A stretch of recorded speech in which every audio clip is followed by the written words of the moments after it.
Daħlet fis-36 siegħa l-operazzjoni mill-Protezzjoni Ċivili fiż-żona ta' Santa Maria Estate fil-Meliħa.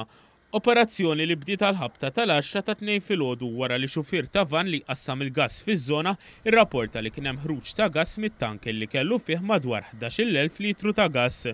Jidher li kollox beda meta żviluppaw xi ħsarat fil-valv ewlieni tat-tanker tal-gass tal-kumpanija Liquigas li ta' sikwit imur qassam il-gass fiż-żona.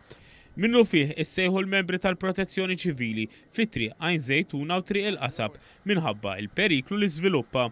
L-operazzjoni bdiet immedjatament u baqgħet għaddejja matul il-lejl bilan li tiġi evitata splużjoni. L-operazzjoni mistennija tkompli fis-sigħat li ġejjin sa tard it-3 bil-lejl sbieħ l-4. Sissa ħadu semma l-20 pumpier u ntużaw 5 vetturi ta' tifi tan-nar flimkien ma' 90,000 litru ta' ilma. Kevin Patch, il-Chief Assistant Rescue Officer tal-Protezzjoni Ċivili, spjega kif qed jinħareġ il-gass mit-tanker u qed jinħaraq bin-nar fi fjamma sabiex jinqeret. Il-gass qed ngħinuh biex jitrasforma f'vapors.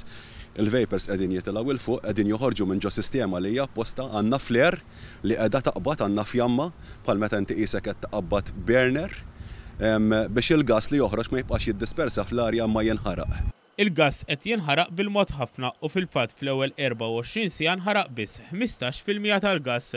Madankollu il-proċess beda jieħu xejn oħra fis-sigħat ta' 3 filgħodu. Meta kien għandna ammont ta' gass sostanzjali ġo fih ma kenniex bżonn ix-xita.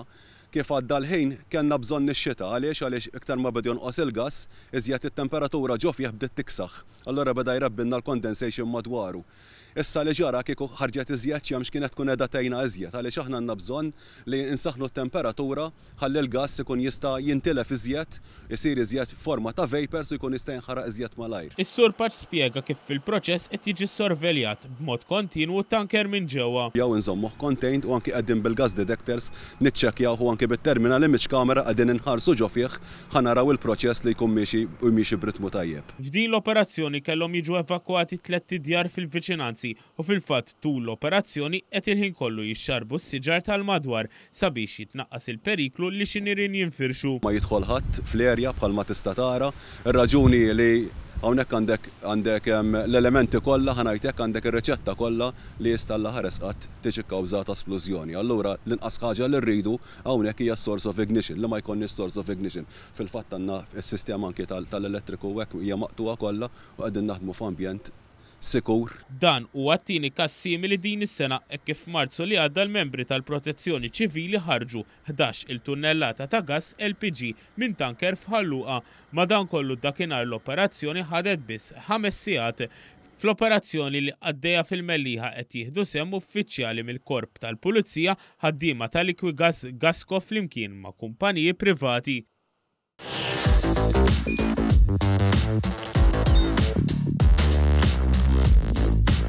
Idħol fuq one.com.mt u hemmhekk tista' tara l-programmi kollha li jxandru fuq One permezz ta' One Play.